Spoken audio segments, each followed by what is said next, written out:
মহাত্মা বলেন আমার সাথে আমার পাশে ছিল, আমার কাছে 17 টাকা ধার করেছিল, এটা ফেরত দেয় নাই কোনোদিন। এই হচ্ছে স্মৃতি না বিকৃতি। আমি সম্মান রেখে যে সম্প্রতি প্রয়াত অধ্যাপক আবুল কালাম ফজলুল হক, যিনি বাংলা একাডেমির সভাপতি ছিলেন, এই ব্যবসাতে তিনিও লিপ্ত ছিলেন। আরও বহু লোক ছিল। তার অর্থাৎ আহমদ সাফা যদি তাদের সমবয়সী বা তাদের বয়সের ছোট, তারা আহমদ সাফার মহত্বটা ঠিক বুঝে উঠতে পারেনি। এবং আহমদ সাফাকে যখন মহাত্মা বলি তখন তারা রেগে যায়। এখন আত্মা কথাটাই আমি শেষ করি। ইউক্রেন যে এখন যুদ্ধ চলতেছে, ইউক্রেনের বিখ্যাত লেখক হচ্ছে নিকোলাই গোগল। তার একটি ইংরেজি উপন্যাস আছে, মানে রুশ তো আমরা পড়তে পারি না, ইংরেজি বলে ড্যাড সোলস। তো এই বইয়ের নাম ড্যাড সোলস হলে কোনো সোল মানে কি, সেখানে নিয়ম ছিল যে যদি আপনি 1000 পর্যন্ত ভূমিদাসের মালিক না হন, আপনাকে অমুক জমিদারের মেয়ে দেওয়া হবে না। তো এক ভদ্রলোক আছেন, পুরনো জমিদারের ছেলে, তার মাত্র 500 ভূমিদাস আছে, সাফ যেটা বলে আর কি।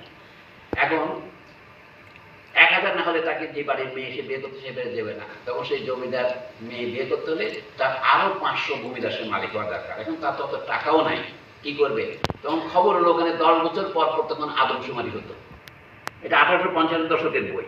তো বলে যে এক কাজ করেন, লোক আদমশুমারিতে পাশের যে জমিদার নেই, তার অনেক ভূমিদাস ছিল, এর মধ্যে অনেকে মারা গেছে, সেগুলো এখন বাস্তবে নাই। কাগজে আছে তিনি 1000-এর বেশি ভূমিদাসের মালিক। এখন যদি তার কাছে গিয়ে কিছু মৃত ভূমিদাস কেনা যায়, দলিল দিয়ে ট্রান্সফার করা যায়, তাহলে আমিও নিজেকে 1000-এর মালিক বলে ঘোষণা করতে পারবো। ওই মেয়ে বিয়ে করার জন্য ভদ্রলোক করলেন কি, ওই পাশের জমিদারের কাছে গিয়ে বলেন যে আপনার 500 ভূমিদাস আমাকে বিক্রয় করেন, সাথে মারা গেছে, সুতরাং আপনাকে আমি 500 টাকা দেবো। কাগজে ট্রান্সফার করলে হবে, আমি দলিলে দেখাতে পারবো আমি 500 দাসের মালিক। ওই 10 বছরের ফাঁকে তা করে সে বিয়ে করে। এইটি নিয়ে ব্যঙ্গ করছিলেন নিকোলাই গোগল, মানে অসাধারণ লেখক। তো সেখানে সোল কথাটা আছে। এখন সোলের বাংলা কি? আত্মা। আমরা বলি মানুষকে আত্মা বলা হয়, কারণ মানুষ হচ্ছে সেই প্রাণী যার মধ্যে শুধু মন, শুধু প্রাণ নয়, মনের উদ্ভব হয়েছে। মন জিনিসটা প্রাণের অধিক, যেটা দিয়ে মানুষ বাক্য রচনা করে কথা বলতে পারে। মনের নিকটতম প্রকাশ, নিকটতম তুলনা হচ্ছে বাক্য, মানে ভাষা। তো সেই জন্য আমরা আহমদ সাফাকে আত্মা যদি বলি, এই আত্মা কথাটা ভারতীয় শব্দ। আত্মা শব্দের আক্ষরিক অর্থ কি? কিছুই নয়, বাতাস। এটা বোঝা যায় যখন জার্মান ভাষায় যান। জার্মান ভাষায় টু ব্রিথ, নিঃশ্বাস নেওয়াটা করে আত্মেন, এটিএমএন। ইংরেজি তো তার লক্ষণ পাবেন। বায়ুমণ্ডলকে কি বলে? অ্যাটমসফিয়ার। অ্যাটমসফিয়ার বলি না? তো মানুষকে আত্মা বলা মানে হচ্ছে এই তো মানব দেহ মাটির ভাণ্ড, ভাঙিলে হইবে লণ্ডভণ্ড। আপনার এই নিঃশ্বাস আসলে, এই নিঃশ্বাস গেল, নিঃশ্বাসটাই তো প্রাণ, এটাকে আত্মা বলা হয়, ব্রিদিং, এয়ার। সেই জন্য আমরা মানুষকে সম্মান করে আত্মা বলি। তাহলে যে মানুষ বড় মানুষ তাকে মহাত্মা বলা হয়। মহাত্মা শুধু গান্ধীকে বলা হয় এটা ঠিক নয়, বহু লোককে মহাত্মা বলা হয়। কিন্তু যে কোনো লোককে যদি সম্মান করেন, মৃত ব্যক্তিকেই মরহুম বলি, আমরা মহাত্মা বলতে পারি। এবং জীবিতদের মধ্যে যাকে আপনার ইচ্ছা, জনাব বলেন, সাহেব বলেন, বাবু বলেন, আপনি মানুষকে সম্মান করার জন্য শব্দ ব্যবহার করেন। তো আহমদ সাফাকে মহাত্মা বলাটা উচিত কিনা সেটা বিচার করতে হলে আপনি কি করবেন?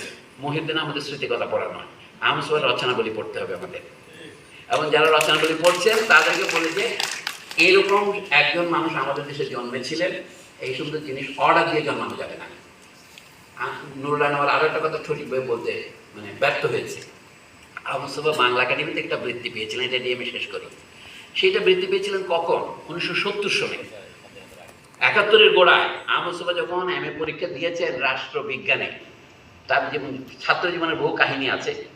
তিনি কোর্সে পাস করেছেন বিএ ব্রাহ্মণবাড়িয়া কলেজ থেকে। এইখানে আসা আপনার মাস্টার ডিগ্রিতে ভর্তি হয়েছেন। তিনি আগে বাংলায় পড়তেন, বাংলা বাদ দিয়েছেন, পরে এসে রাষ্ট্রবিজ্ঞানে পড়ছেন। এমএ পরীক্ষা দেওয়ার পরে পাস তো হয় না, তখনও বৃত্তি দিয়ে আবেদন করতে হলে তো পরীক্ষা পাস হতে হয়। তা আহমদ সাফা বলে কি, পরীক্ষা তো দিয়েছি আমি, অত আরেকটা পরীক্ষা মাত্র বাকি আছে, আমি আবেদনটা না করলে আগামী বছর বৃত্তি পাবো কি করে?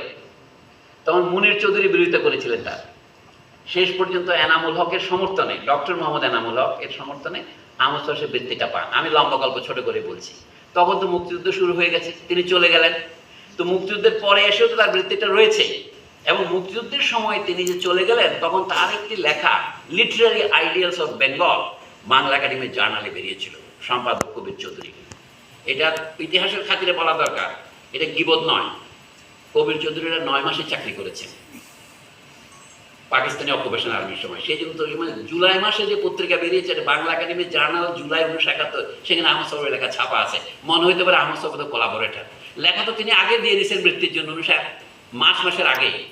তো কলকাতা গিয়ে আহমদ সাহেব একটা বই বের করেন। এইটা অনেকে খেয়াল না, মুক্তিযুদ্ধের উপর প্রকাশিত প্রথম বইটি বাংলায় আহমদ সাহেবের লেখা, এবং সেটা বের হয় 1971-এর 28শে জুলাই, যেদিন তিনি 30 বছর পরে 2128 জুলাই মারা যান।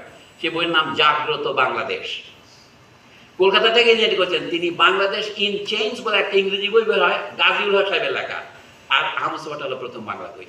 তো যা হোক, আহমদ সাহেব বাংলাদেশে আসার পরে ওই বৃত্তির সূত্রে মহিউদ্দিন সাহেব একটা জিনিস বুঝতে পারছেন, আমি যে বিশ্ববিদ্যালয়ে পড়াশোনা করছেন কিনা আমি জানি না, বলে বাংলা একাডেমি তো পিএইচডি দেয় না, তা আহমদ সাহেব বাংলা একাডেমির গবেষণা বৃত্তি নিয়ে কি করবে? পিএইচডি তো করে লোকে ঢাকা বিশ্ববিদ্যালয়ে, জাহাঙ্গীরনগর বিশ্ববিদ্যালয়ে, কিন্তু বাংলা একাডেমির স্কলারশিপটা পেতে পারে তারা। এইটা উনি না জেনে এখানে বিরাট কয়েকটা পাতা নষ্ট করেছে। যা হোক, আহমদ সাহেব শেষে ছেড়ে দিলেন কোন, এই কথাটা বলে আমি শেষ করি। আহমদ সাহেব তো গবেষণা করার জন্য গেছেন প্রফেসর আব্দুর রাজ্জাকের কাছে। উনি তো পিএইচডি করেন নাই, প্রফেসর হন নাই। তা আব্দুর রাজ্জাক বলে যে আপনারা তো আপনার সুপারভাইজার তো আমি হইতে পারবো না, কারণ আমি তো মোটে লেকচারার। এটা হলে কমপক্ষে রিডার হওয়া লাগে। তখন একজন রিডারের অধীনে উনি রেজিস্ট্রি করবেন, কিন্তু রাজ্জাক সাহেব তাকে নির্দেশনা দেবেন। এই শর্তে তিনি কাজ শুরু করলেন। নাম দিলেন কি, এই যে এত সন থেকে এত সন পর্যন্ত, ইংরেজি এই 1100 সন থেকে 1858 পর্যন্ত বাংলায় মধ্যবিত্ত শ্রেণীর বিকাশ, এরকম একটা প্রবন্ধের নাম দিলেন। তো রাজা সাহেব তাকে বলে, এটা আহমদ সাহেবের বই, যদ্যপি আমার গুলো একটা বিখ্যাত বই, সেখানে আপনারা পাবেন আছে। বলে আপনি তো একেবারে গন্ধমাদন পর্বত কান্দে লইছেন, এইভাবে কি পিএইচডি করে নাকি কেউ? পিএইচডির বই তো ছোট হইতে হবে। তখন যা হোক, আহমদ সাহেব পড়াশোনা করেছেন। রাজা সাহেব তাকে বলছেন লেনিনের development of capitalism in Russia, এই বই পড়েন গিয়ে, ওইটা পড়েন গিয়ে। আহমদ সাহেব এবার নোট নিছেন। আসলে গবেষকের যে মেজাজ, এটা আহমদ সাহেব নাই। তিনি তো সার বস্তুটা চান, চোখলাটা ফেলে দিতে চান। এরকম করতে করতে 75 সনে আসলো। রাজ্জাক সাহেব আহমদ সাহেব এই কথাটা কেউ লেখে নাই। আহমদ সাহেব যখন দেখলেন যে ঢাকায় বিপদে পড়েছেন, তাকে তাড়া করছে, ওই তাড়া করছে, এর আগেই তিনি কিন্তু পালিয়ে